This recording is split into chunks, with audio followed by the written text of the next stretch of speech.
You ask Tiger to solve. This deals with linear equations with one unknown. The final result is x equals 4. Let's solve it step by step. Group all x terms on the left side of the equation. Subtract 2x from both sides. Simplify the arithmetic. Group like terms. Simplify the arithmetic. Isolate the x. Divide both sides by 3. Simplify the fraction.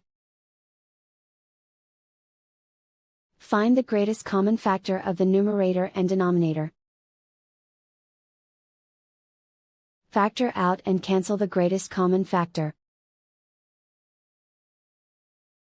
And so the final result is x equals 4.